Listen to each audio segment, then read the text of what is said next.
You are now tuning into the Clean Version Show. As prepared as I will ever be. Not this time. Not this time. Okay, we live. We live, baby. What's cracking? What's cracking? I ain't gonna lie to y'all, ladies and gentlemen. You ain't got your phone. You got oh, yep, I need that phone now. I see it. I'm gonna have to step over there. But how about you do the introduction today, and I will jump back in and turn the sound off on my phone so we're prepared for the rest of the interview. But go ahead and holler at the people, man. Let them know what's up. Hey guys, welcome back to the Clean Version Show. My name is Boss, and I'm with my co-host, Kala Stutzer, who just stepped off frame. We are still doing the lifestyle series. This is part 2. Today we'll be talking about fashion. Something Kalis knows nothing about. But he's been learning, so we love that. There's always a time and place to learn. Ain't that the truth? What's good, ladies and gentlemen? It's your boy CIZZY, you dig, live action on the Clean Version podcast as a co-host. And essentially, that means I'm a side nigga. Oh my God. But on the podcast. Why would anybody ever want to be, okay. As Twitter said, the asparagus? I don't even get that, but I hope y'all want to be the steak. You want to be the steak. Oh, I get it. The side. I got it. I don't eat at those type of establishments that serve steak with green beans on the side. But anyways, let's move on. What's good, ladies and gentlemen? I hope you guys have had an amazing week, an amazing month, an amazing 2 weeks. I'm not exactly sure when this is going to release in relation to the last episode that was released. 1 episode a month. Amazing. So hopefully you've had an amazing month. I'm happy to be here with you guys. So, guess what? What? Today is January 20th. January 20th. I know. Which is cool for 2 reasons. You want to share the 2 reasons? Well, actually, mainly 1 reason. What is the thing that happened on January 20th last year?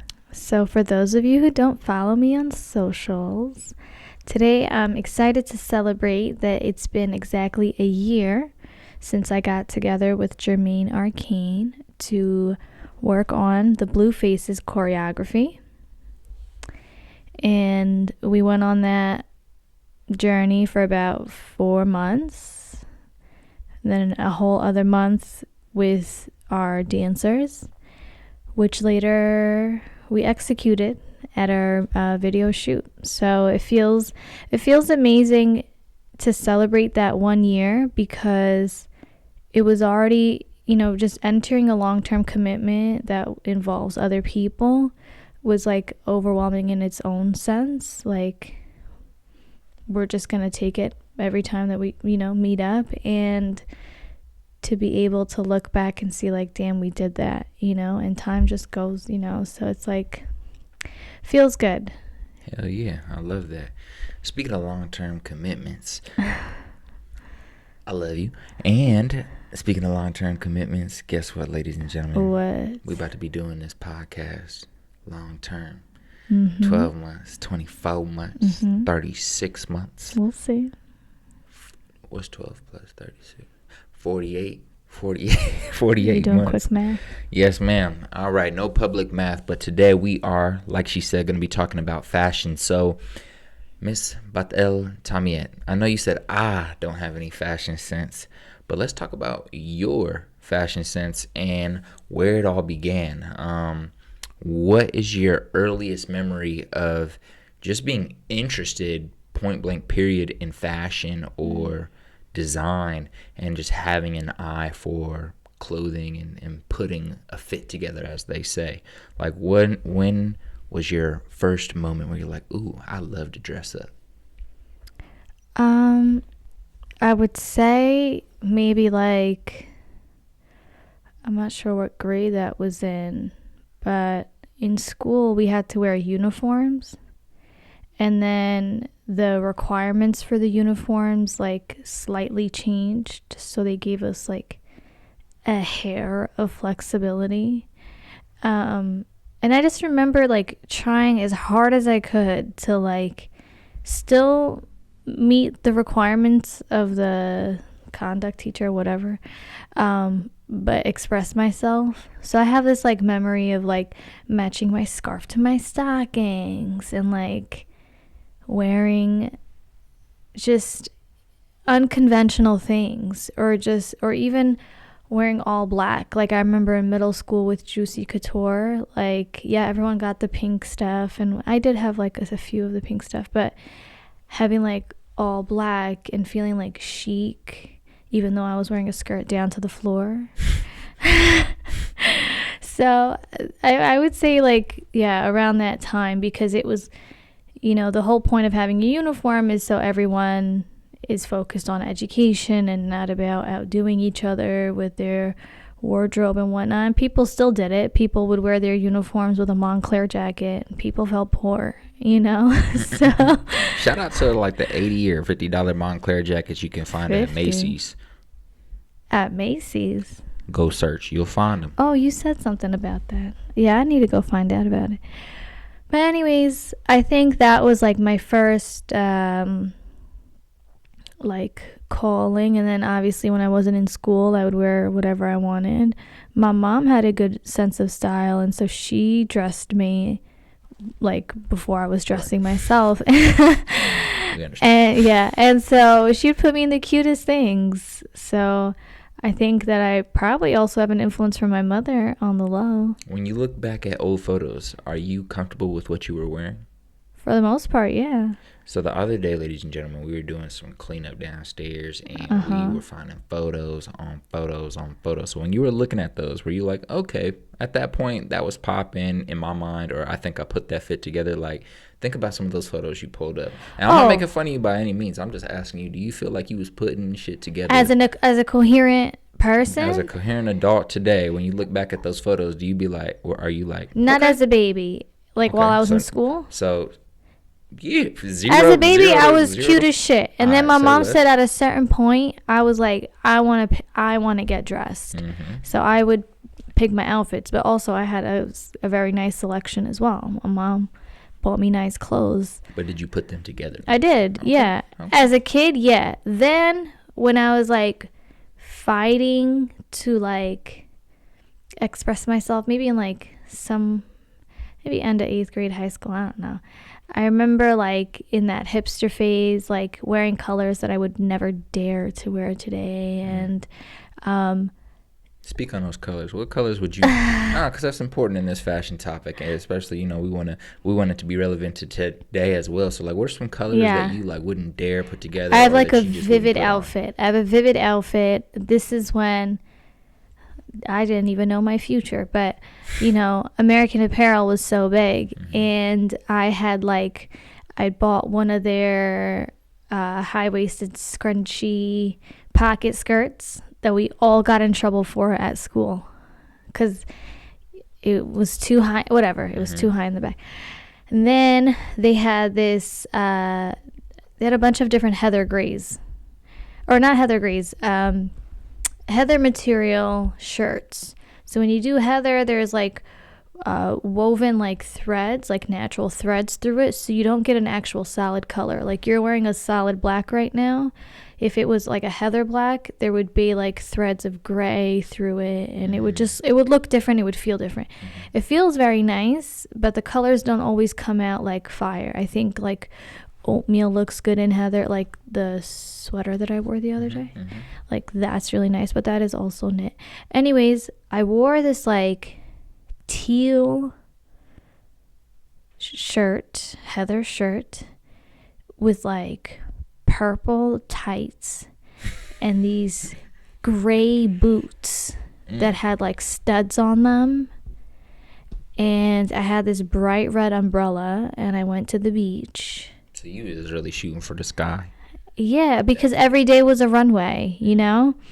And this was also funny because I had some friends who had photography electives and stuff like that, and they wanted to take pictures of me. And I feel like it's so candid to think about because modeling became such a big part of my now and my time, I guess, as growing up. So either way, I'm there at the beach and my hair is flowing and I'm like, eh. But looking back on that, I'm like, you look like Barney. Like those colors, Barney had the teal green and the purple.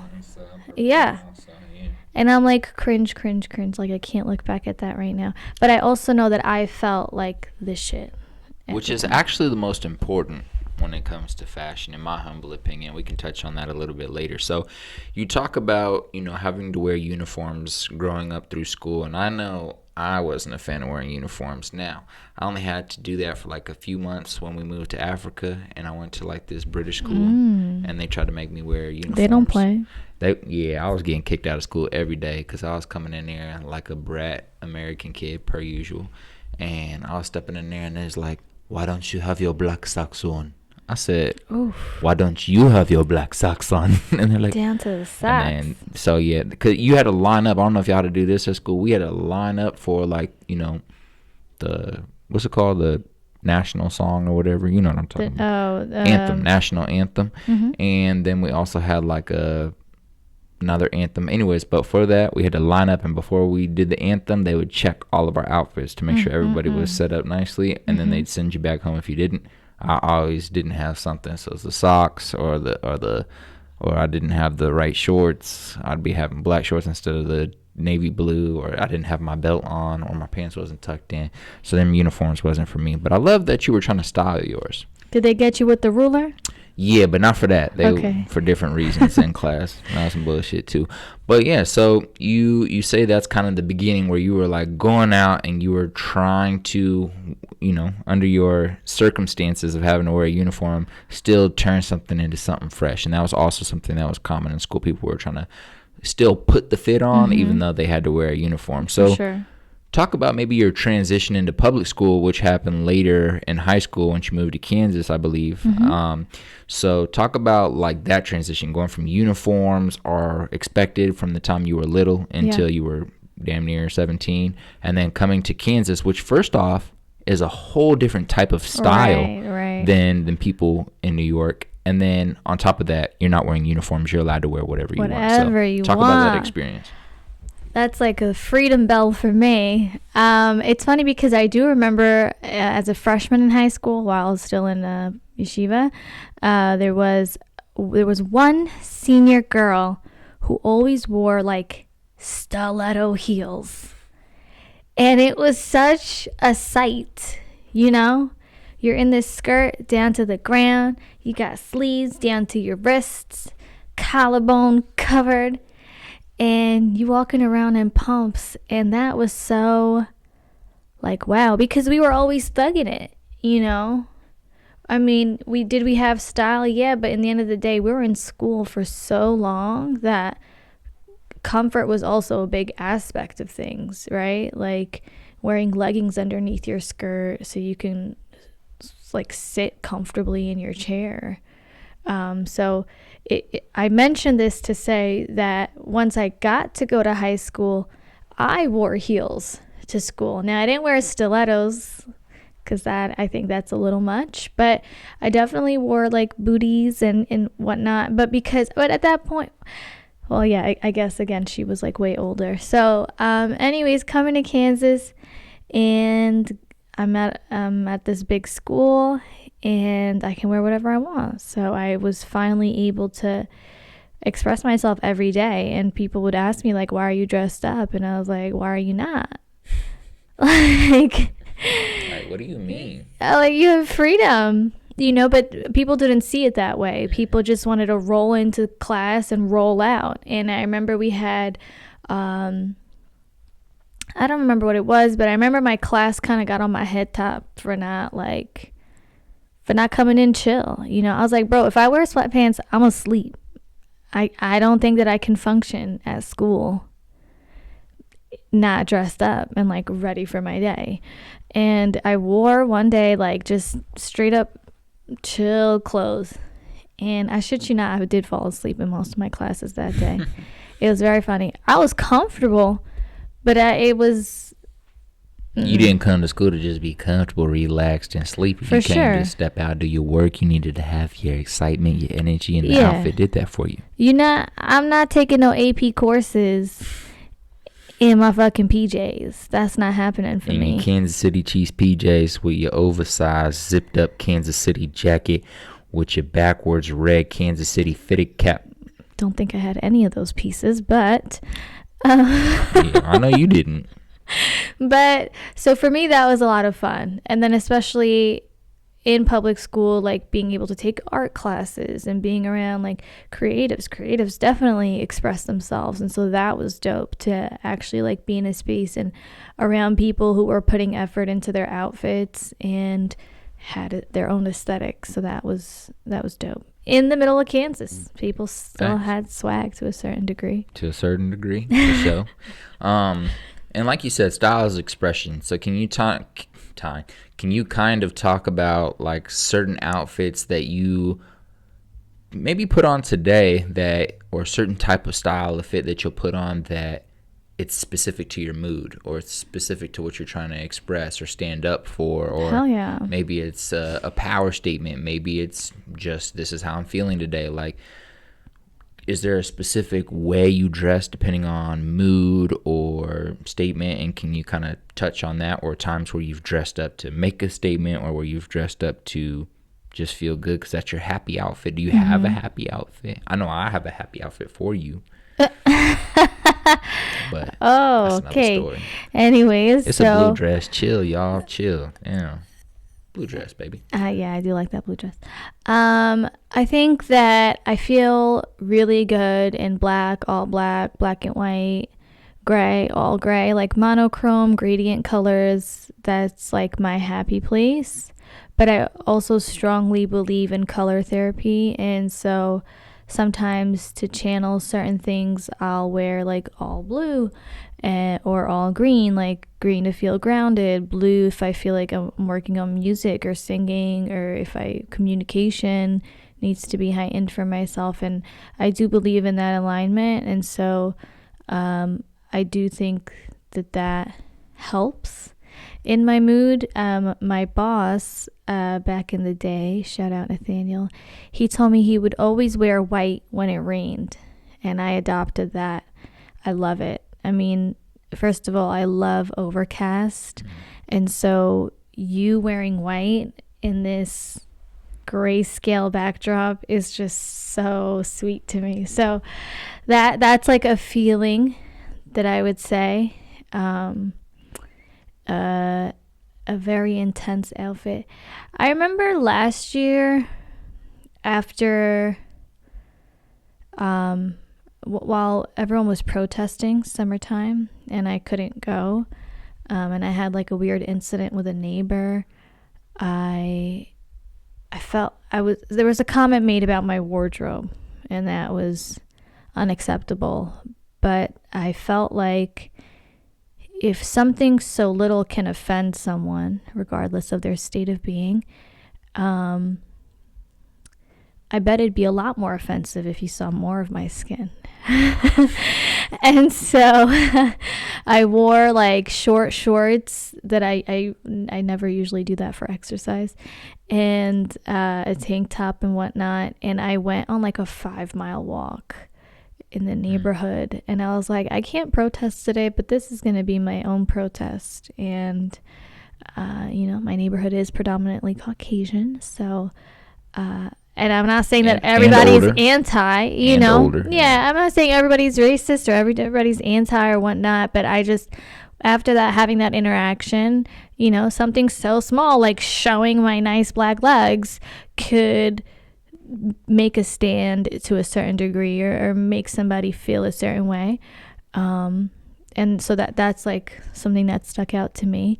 And on the other hand, like when you show up somewhere on 10, a lot of people get inspired by that. They're like, oh my god, oh my god, I'm living for you. I'm loving you. We had that happen the other day, like, and that just brings like a moment of happiness just to your vibes, makes you feel a little bit more confident. And like, It's actually funny. So the other day, what day did we meet at the coffee shop when I met with the friend? Either way, it doesn't matter. They don't care what day it was. Tuesday? But either way, I was meeting with the friend, and we were talking about the importance of energy and how, like, it's such a cliche saying, but it's so real. Like, how you interact with people or how you present yourself really can change somebody else's day, and then it turns into a domino effect and starts, benefiting the days of everyone else that person comes across. So if I see you and you're wearing an outfit that's super dope, or maybe you're wearing a shirt that's powerful, or whatever it is, or your hair looks really fly, or your shoes are stupid dope and you design some shoes, whatever it is that gives me a vibe, I'm like, wow, those were fire. Like, that's super dope. And we have a cool interaction because of your fit. And then I take that same energy that I just gathered from that interaction and I share it with somebody else I come in contact with, and then they take that energy and they share it with someone else, right? And it's like chain a domino reaction. effect, a chain reaction. Wow, lost where I You was lost going. your I thought. lost. But that's why I love Yeah. New York, because almost every single person is in their vibe. Like, they see the world as their runway, and it's so dope. I saw a meme the other day where it's just like everybody in New York is a celebrity. And I agree. Yeah. I agree. And I love that because everyone is just, and that's awesome. Like, it just kind of raises this vibration. Like, you're at a bar and everyone's looking fucking cute. Like, that's a moment, to me it is. So, or just even walking down the street. It's nice to recognize and be recognized. Absolutely. Yeah. And that's, to complete my statement, and that's where I was going, is like, I was in the coffee shop and this old lady, like, was strolling past me, and I don't even think I put no fit on, but either way, she stepped up to me and she's like, "You young man are a fashion statement." And I was like, "Oh, thank you." At least I thought it was a good thing. She was like, "Yes, you are, baby," and then kept going. And then literally like an hour later, you and I went to Joanne's, and while we were in the parking lot walking in, this lady was literally staring I don't know why I said my lady right here, staring boss down while we were like walking into the store, and she was like preparing a smile. Like, I saw her make eye contact with her, then keep looking, wait until she got closer, and then smiled really big, and she was like, "You look amazing." And then, like, it just brings. And she had a big smile on her face, yeah, so and then I had a big smile on my face because I was like, "Thanks." Exactly. And so that energy carries its way. So I can definitely see like that. Like, personally, Boss and I like talk about this, debate about this all the time. I'm not big on fashion or the care. I'm like, look, I just want to be comfortable, step out, cool. Like, I'm pretty confident with whatever I wear, so I'm chilling. But I can see a lot of value from that point of view, where it's like, it's an artistic expression. It can bring good energy to a situation, and it can inspire somebody. You don't know how many designers or people who really care about creativity are out there in the world. You might just inspire somebody just by dressing a certain way. So it's pretty dope too. People get on runways just looking cute, walking in the city. And what that lady said to you, she said, she didn't say you looked fashionable. She said you are a fashion statement. And that's strong. That's a strong thing to say. That means your existence is provoking enough. To me, that means it doesn't matter what you could have worn, but the energy that you put out there in your presence is fierce. Yeah. Not to brag about myself, but it also happened while I was at the gym the day before with another old lady. And Not these old ladies. Yeah, the old ladies rock with me. I was wearing colorful socks with like long leggings with the colorful shirt, and then some butterfly shorts that had like butterflies on them. And the lady was like, "Ooh, you're a confident man. Like, I've never seen a man with butterflies on his shorts." And then I laughed and said thank you, because I was in the middle of training a client. And then she came by me later and was like, "Oh my God, and those socks." Like, okay, I see you. You're a statement. You're out here, blah, blah, blah. She was geeked. And I was like, cool, I guess. Like, what I'm saying? No, I liked it, but I was also just like, I'm just at the gym with a random outfit, but you never know what inspires people. Yeah, but you put an effort into it, / the pieces in your closet don't just appear there all the time. They're there by choice. Yeah, so exactly. That's real.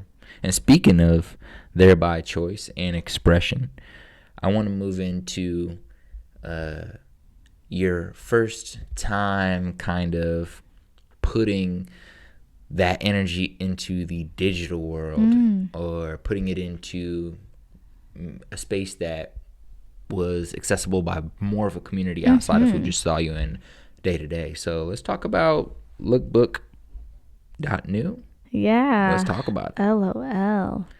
I would say there was like this famous blogger. I think it was like Lua Luna, something like that. That's my sister's name. Well, Lua is your sister's name, but this, I think she was Brazilian, Colombian. I don't know. This beautiful, maybe Venezuelan. Anyways, beautiful girl with this like ombre hair, and she was like hipster goddess. She had like the moon shoes and stuff. She would pose a certain way, and she would post stuff on Tumblr and Lookbook, and I think I found Lookbook through her. Can you share what Lookbook is? Because I actually have no idea. Yeah, and I'm sure the OGs out there, know what lookbook.new is. And if you were on the platform, I need you to comment some bullshit. Let me know what your handle was. But so basically, it was like a Tumblr for fashion, and you could create like little like thumbnail collections of outfits and different looks, and you can repost other people's looks, and you can like people's looks and whatnot. Pulling it up right now, ladies and gentlemen, so I can have insight. Yeah, it's still up there. Sometimes I look up my old account. I'm on it. It's Keep talking now. Cringy. So there was Tumblr. I was like posting fashion and experiences because I was new to Kansas and I deleted my Facebook. So I had like, that was my space to kind of express myself. And then Instagram came out, and that changed the game for everybody. I really think I got Instagram the first year it came out. Is that 2010, 11? I think 2011. Yeah. And I would, my cute school outfits, I would take pictures and post outfit of the days, #OOTD. I remember when people used to do that, and I ain't even gonna lie, I always thought it was cringe, but that's just because I was never into fashion probably. But I remember people used to be like #OOTT or OOTD, and I used to be confused for the first like 3 months, like what the hell does this mean? Out of the door. I was trying to figure it out. And then finally I realized people was trying to flex their outfits. But it might have just been that the people I followed just didn't have no style, and that's why I couldn't understand what the hashtag was. Or let me not say that, because that goes against what I believe fashion is. You should be able to express yourself in whatever way. You're entitled to an opinion. But an outfit could look like trash. That's okay. Yeah, to yourself. But correct, yeah. Facts. People, outfit of the day got big. Like they had their own like verified pages and such, and they would repost people. And so that was a little market. And for myself, being a fashion enthusiast, someone who was pursuing fashion design and / business management, I was all about the fits. I was just putting myself out there. Eventually I opened a WordPress account to do it bigger, and so that was kind of like, that was my thing. It was like Instagram, Tumblr, Lookbook, and my WordPress. So I do want to slow down, break it down a little bit. Yeah, for sure. Lookbook, is it just you just post pictures and that's it, and people just look at your pictures, or is there interaction? Is there comments? Is there were you like interacting with other fashion bloggers? Is it specifically only for fashion? Let's share a little bit about what your interactions were like on these platforms moving forward. So like, what were you posting on there? Was it simply outfits? What were you talking about with the blog? Were you explaining your fit? Like, talk about it a little bit. So lookbook.new kind of gave like editorial-ish vibe, and there was definitely a specific aesthetic to how people posted their photos. Now, I didn't have a cameraman, nor did I really have refined photo or photo editing skills at the time. So, bless you. So what I would do is the images that I like could collect from other posts that I had made, I'd try to like match it. Like there was a thing where you could do like one photo and you would add that look like a thread? No, like Or you would like a kind of collage? collage it a little bit. Yeah, you would kind of collage it. And there was just like an aesthetic. So I was like seeing what other people who I thought were doing well were doing, and like trying to see how I can level up my photos. They sucked, but but I tried. And so I didn't have much on Lookbook because I just knew that I just, it was a little out of my league in a way.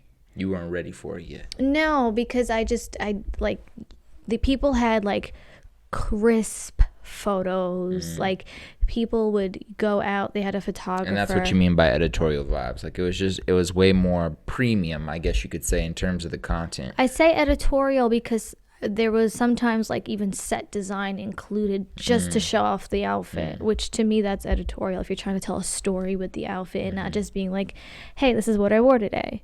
You know, with my outfit of the day photos, like I'm outside the house, or I'm next to the car, or I'm out school, like you know, this is like real lifestyle, like outfit of my day, where a lot of times people on Lookbook would curate fits, like maybe 5 fits, and like go out into the city and like shoot in Central Park. Very intentional. Yeah, very like intentional. this is an outfit from Zara, and then that was a thing too. You would tag what company you were wearing, which then kind of took that same energy, became a part of outfit of the day on Instagram, and how influencers started to rise on Instagram. Because I remember early days, people were just posting outfit of the day.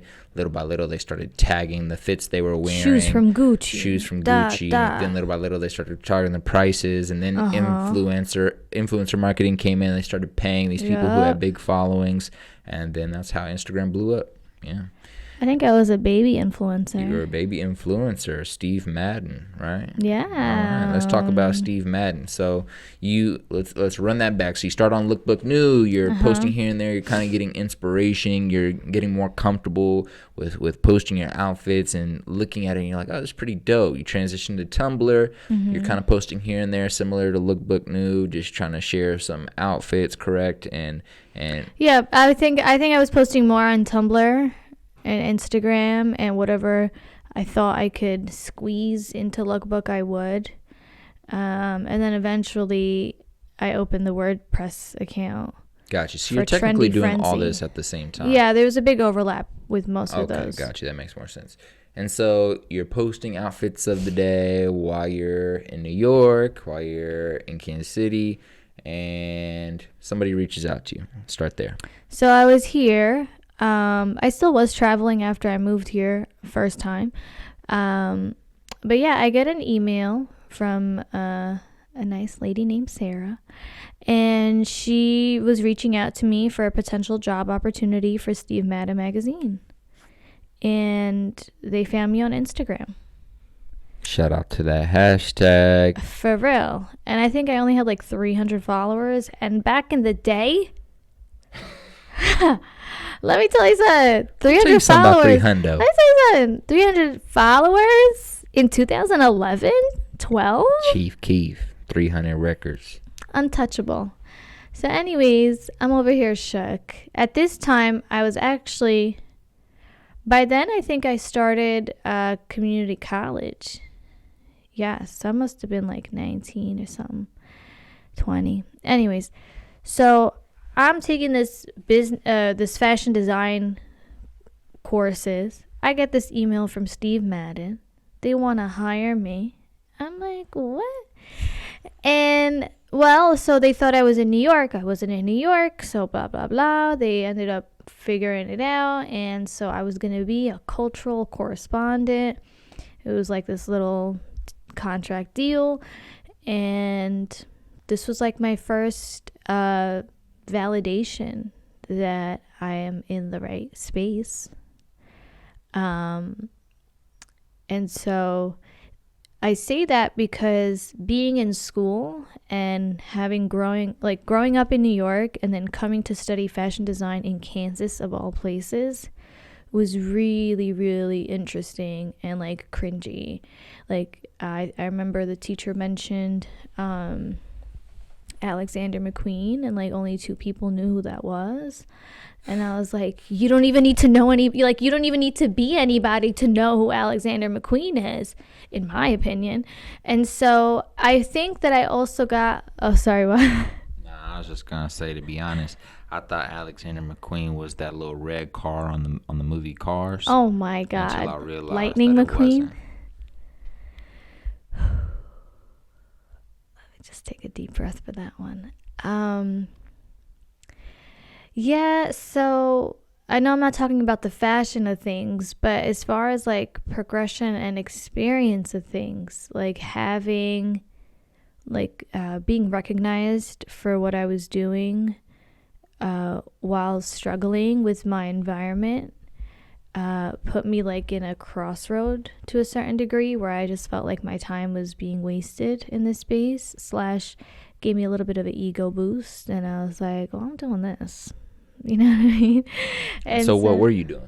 So basically what I would do is I would go out to events in Kansas City.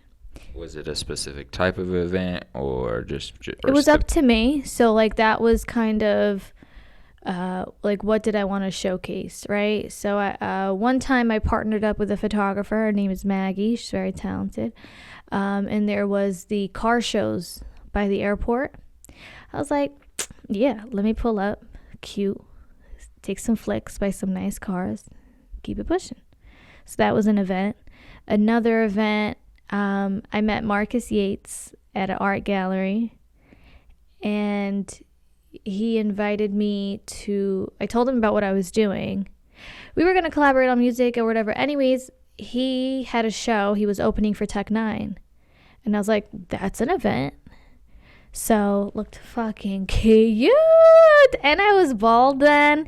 And the shoes that I picked were just like these tall motherfucking shoes. So I was wearing like the Steve Madden heels, American Apparel riding pants. I know real ones got riding pants in their closet still. And then I wore this black and white turtleneck, long sleeve crop with a crop t-shirt over it. So I had this like layer, black and white. It was like I think it was a Guess, Gucci, something nice. And she said Guess, Gucci, one of the G's. One of them G's. I can't remember vividly. But Dolce & Gabbana. That's what it was. D&G. It was a G. Yeah. And then I had this big fur coat from Urban Outfitters. I was like fuzzy. My bald head, my nose ring. I was just... She stepped out. That was a live breakdown of a hashtag outfit of the day. That was fun. So that one, and then the last one I think I did, I went to First Fridays, Kansas City. So like those are pretty good, valid events to highlight for Kansas City.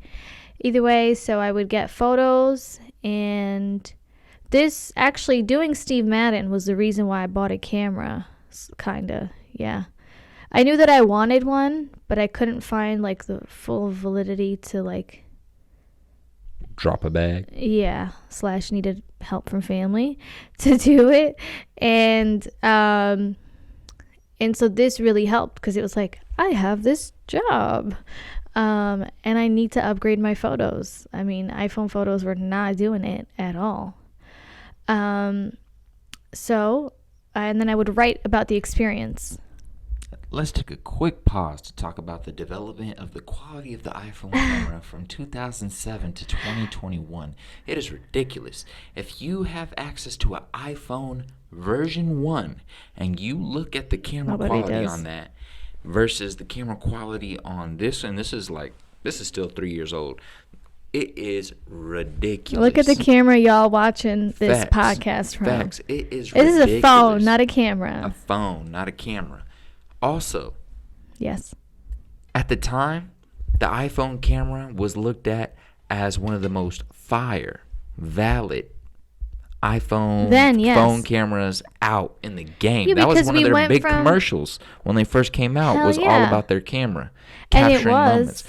Someone pulled that commercial up, and it was fire at the time. It was, but it is shit right now compared to what we got now, and it's just crazy. Shout out to the advancements of technology. But going back to Steve Madden, sorry, I had to interrupt. No, you're fine. I'm right there with you. Like that. because we went from like BlackBerry, Sidekick, Motorola, and we actually were taking flicks with those things. And then the iPhone came out and it was grainy as fuck, but it was like aesthetically time, pleasing. it wasn't grainy, Yeah, at the like, time to it was us. like, that's cute. Like, that's cute. So anyways, yes, Steve Madden. Yeah, you We were did. finishing up. You were talking about how you highlighted some of the best areas in Kansas City, and Yeah. and then you talked about how it kind of gave you the reason to buy a camera. And So that obviously I used it for Steve Madden, but I also used it for my personal use. And I like really fell in love with photography. It was interesting, especially at that time, because people had to photograph me and I knew how I photographed well. So then it was like trying to talk to people about how to photograph me good. And then this is like all like hints to the future of like, you know, I did not put the camera down since then, and directing and being able to bring something to life in a certain way like is something that's very important and fun for me. So that was like a cool early on, like a milestone, I say, to getting here.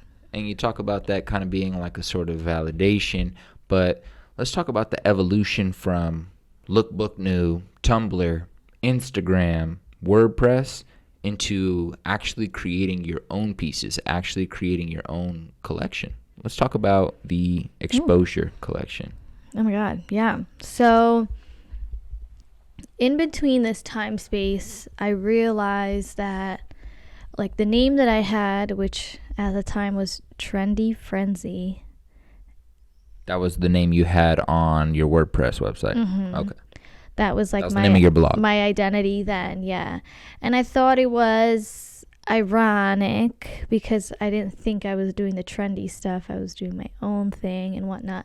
But I realized like this is I'm just having fun with this. And I wanted to put more thought into what I was doing because I realized that I have something and that I need to put my all into it.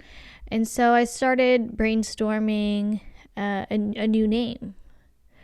And it was a very long process, but HONNÉTEBAS came about. So I had my name. I had a design. Who helped me with that? I had access to some programs through school, but then my friend Tyler, he helped me with the clean version design. I think he helped me with the logo as well. But so I knew I was on HONNÉTEBAS. I had a logo.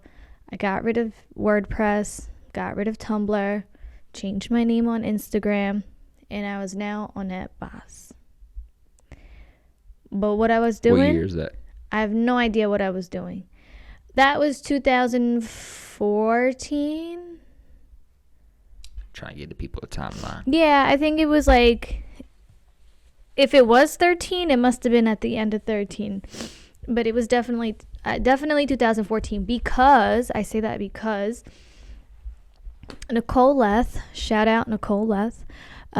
She had a company called Sex and Ice Cream. She went to the Art Institute here in Kansas City. She's amazing person. And she knew about me being into fashion.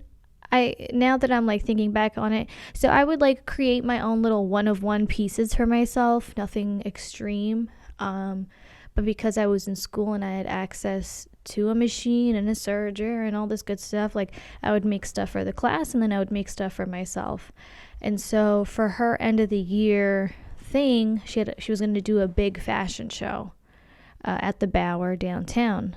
And she reached out to me. She was like, hey, would you want to open for my show? She had no idea what I could or couldn't do. So to me, that was a huge honor because I didn't think I really could do much. You know, like I knew that I had the creativity for it, but to put together a whole collection is very ambitious. And I was like, well, you know, if not now, when? And I was like, I'm just going to have to step up to the plate and figure it out. So with that being said, I had to take some unconventional methods to bringing these pieces together to kind of like hack the fact that I wasn't a fully developed seamstress and whatnot. But I had a total of 6 models, I believe. And exposure, why exposure? A few things. This kind of kicks off everything for the brand. Growing up in like a modern Orthodox home and going to private school, it was just like very strict rules. I couldn't wear nail polish until a certain age, couldn't do certain things. And so one of the things that I remembered sticking out for me was my mom telling me that I couldn't wear the color red. And I think that maybe it was because of where we were at the time. There was a time that I thought maybe it was because of like communist influence in Ethiopia. There was just like this like vague, I never really knew why, but I just remember that red was a color that I could not wear whatsoever.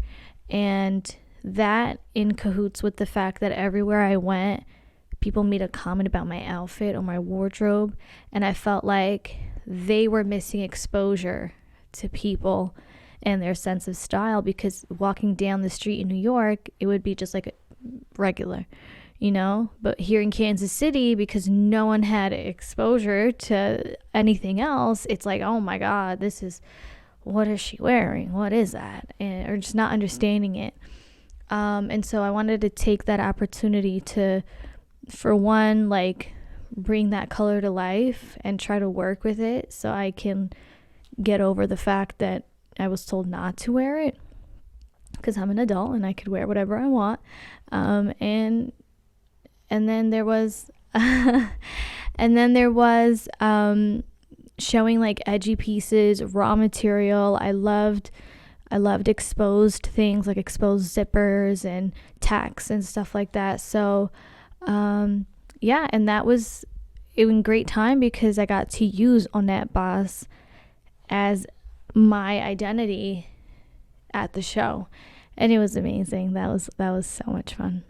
And that was a shout out to who again? Nicole Leth, which then Shout out to Nicole. Tying it back to music, Everything I Should Have Said fashion show inspired the Everything I Should Have Said single, because my models needed music to walk down to, and I could not figure out what to pick. So I teamed up with Cortland and we made a beat, and it was only right that I would name it after the show. So I know we'll talk about music next time, but that is a beautiful full circle. Hell yeah. And that's really the idea of this podcast, is to really talk about the brand as a whole and how they all are kind of tied to each other in some way or another.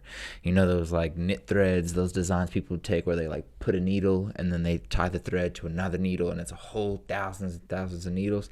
That's kind of how I see my lady boss here with her brands and her companies. Everything ties to each other with like a story, or there's an idea that was inspired at a certain time, and it's all connected. And that's really the idea with this podcast, is to really just share the different sides of you, the different sides of your creations, and how they all tie back together. So hell yeah, I love it.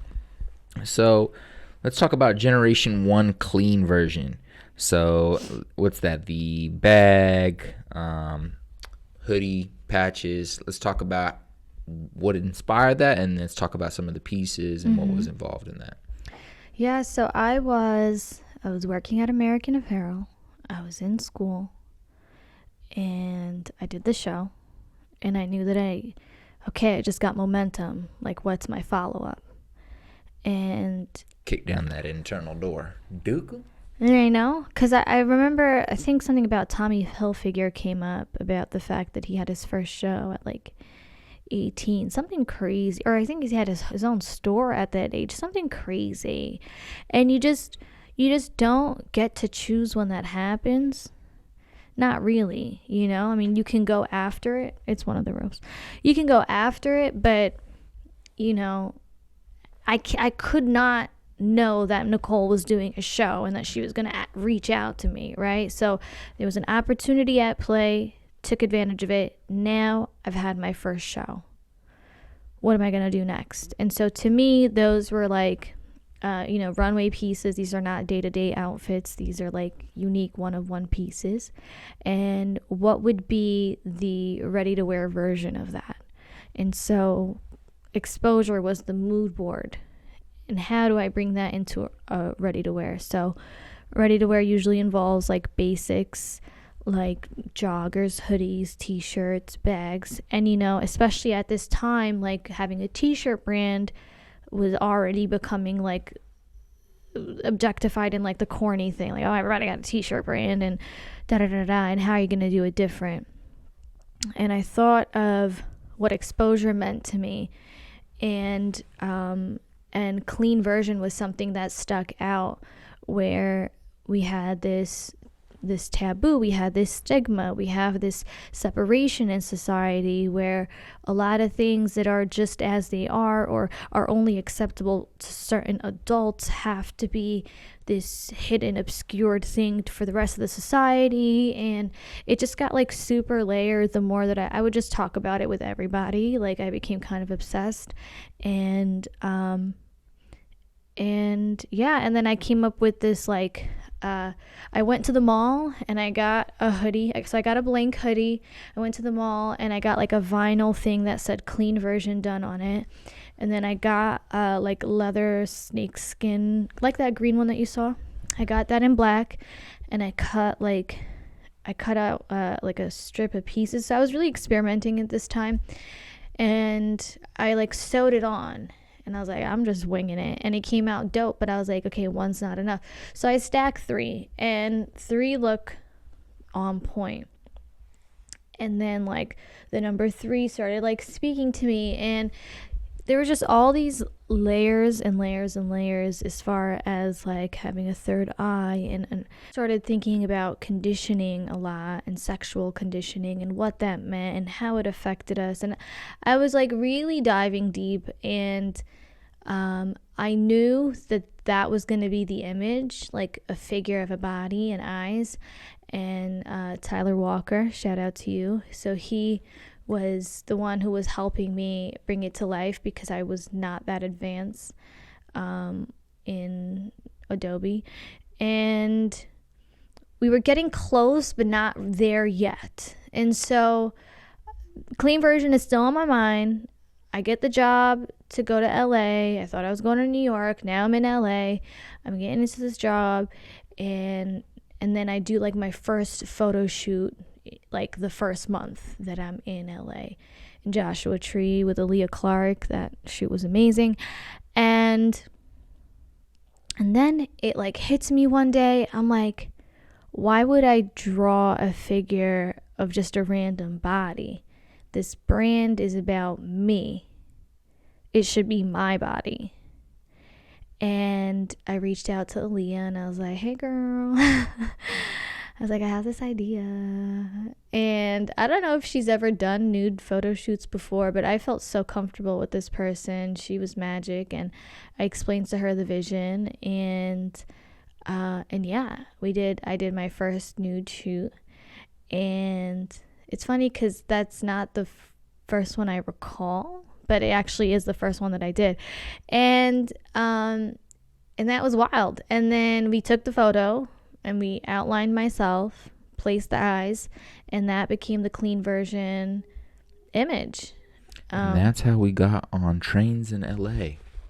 Yeah, that was so fun. Recently, my friend Diana saw somebody wearing one of the first bags in Los Angeles, and she has no idea who I am. So that's very wholesome to me. Big vibes. And so from the image finally being finalized to when it was actually on product must have been about a year and some change, because I did not have my show until American Apparel closed, and I was there for about a year and a half. So I kind of sat on the image because I knew that I wanted to do so much with it, sharing the fact that it was my body just told a lot. Because for me, I was gonna, there's still more to come, so actually let me stop right there. But yeah, I mean, a lot of people figured it was it, or would ask me, they're like, is that you? And I'm like, Yeah, it is me. It is me. And but it means so much in just one image. So many people had so much to say, and it's just a line drawing, you know? And that's what I love about it, how it's just so simple but so provoking.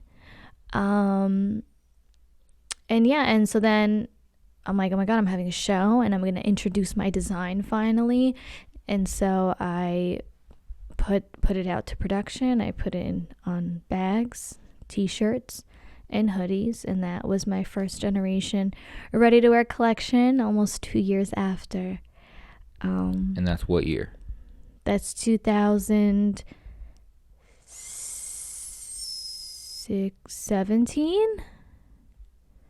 16 or 17.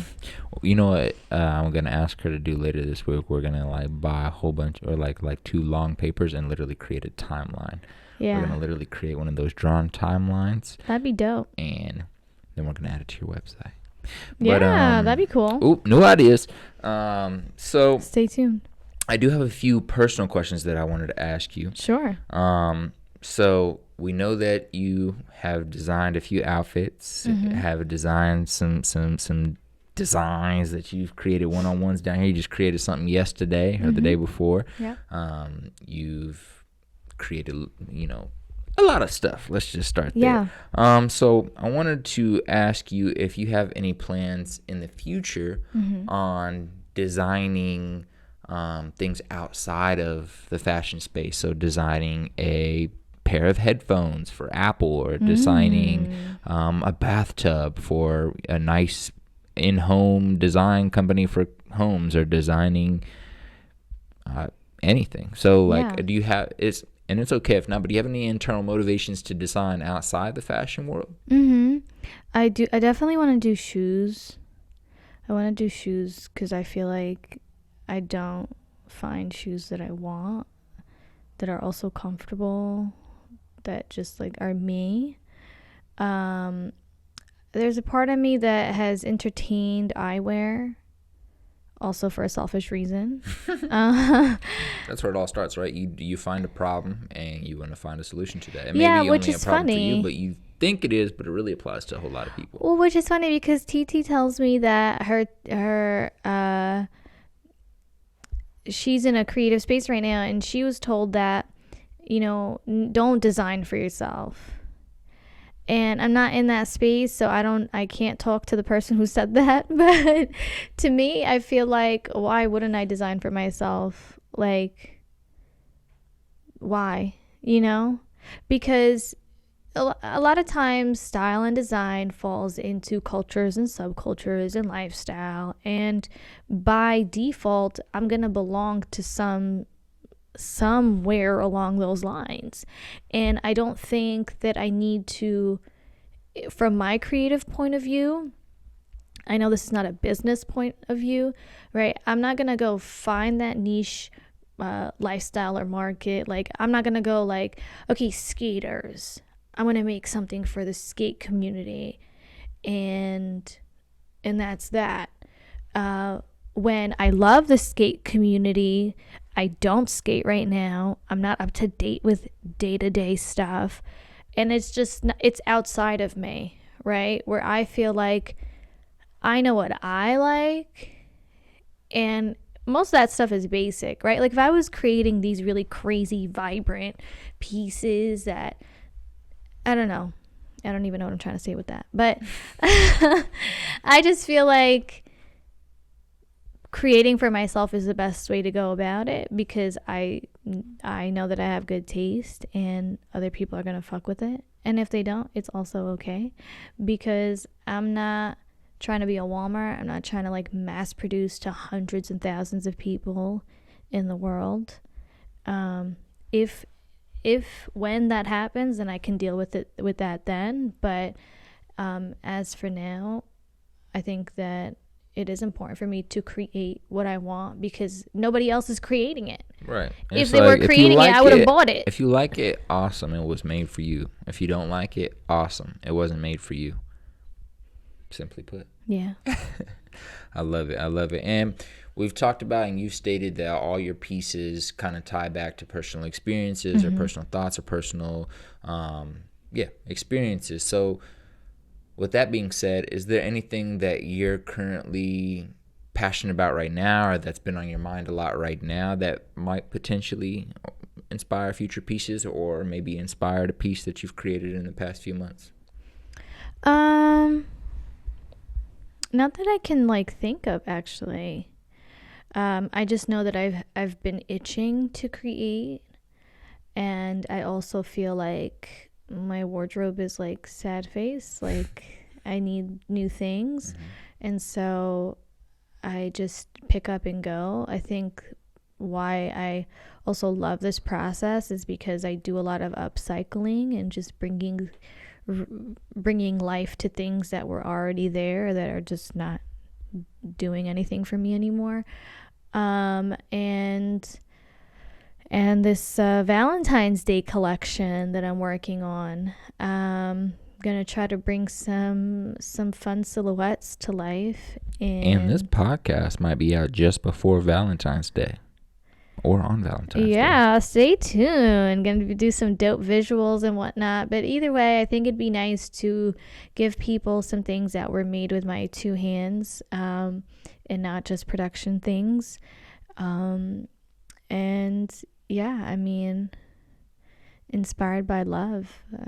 And that's a great thing to be inspired by. So as we begin to wrap this episode up, I do want to ask you, what has been the most challenging thing that's happened or aspect of HONNÉTEBAS or Clean Version or any of the personal entities you've created in your endeavors or your creative evolution? What's been the most challenging setback? Let's stay specifically in fashion. So has there been something that's happened over the past 12 years that's been a really challenging setback and kind of put you back, whether it's financially, maybe it was emotionally, that maybe it was a creative block, something that happened? So Yeah, I would say maybe a mix of a apprentice, or maybe a mentor. People. I think people were kind of a missing element for me, because a lot of times I was in solitude, or because of being on the road so much, I didn't have enough access to other creatives, which that affects you, and so so I feel like a lot of times I was able to step in and help other people, and sometimes I needed the help outside of just one event, and I just couldn't quite get it, or I was always down to learn stuff, but there's also a threshold of how much you could learn at one time. And so over the years, I've been able to gain a lot of knowledge in photography and photo editing and web design and, all this other stuff. But that took away from being able to consistently sew, to learn how to do CAD designs, to know how to do tech packs, and that did affect me, because the easier thing to do was to get super creative with blank templates and using blanks to embroider or print. And then sometimes, because I felt like it was still missing that, I would get something printed on, and then I would paint over it just to give it that hand touch, because I just couldn't do the sending off to production, because of that knowledge, or not having money to hire other people to bring it to life. And getting into fashion is very expensive.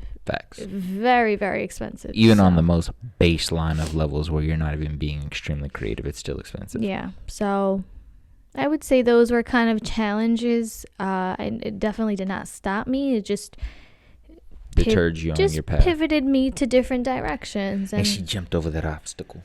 Silly. Yeah, I got through it. I'm still here. Big facts. And with that being said, ladies and gentlemen, I want to make sure you have something to look forward to. And like Boss just mentioned, can you talk a little bit about Valentine's Day one more time so they have something to look forward to, and then we'll give a call to action and wrap it up. Sounds good. Thanks for sticking with us, guys. I know it's been a long one, but hope you've been enjoying hearing more about me and what I've been doing.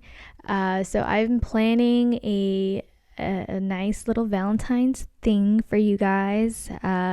I've been kind of consistent at doing some editorial for Valentine's Day, and I intend to do the same thing this year. Only this year we will not only have a sale, because we never have those, but I'm going to bring out some one-of-one pieces, surprise pieces. So stay tuned. Hell yeah. And with that being said, I just said that 67 times. Yeah, love saying but that. But nah. Real talk. With that being said, real talk, we really appreciate you guys tapping in and listening and engaging in the conversation simply by watching. And whether you comment, whether you email us, whether you text us, we appreciate you even taking time out of your day to view or allowing your ears to be exposed to this conversation. So real talk, thank you. Appreciate you. Call to action. Make sure you leave a 5-star review. Mm-hmm. Share with a friend, because that is the only way we can grow. And we would love to grow because we want her experiences, my random thoughts to be shared with the world and be spread further and further and further, so that we can have more engaging conversations in our comment sections and really talk about things and experiences that you guys specifically want to hear about as well. So comment, 5-star review, share with a friend, subscribe. This is the clean version show. Bye, guys.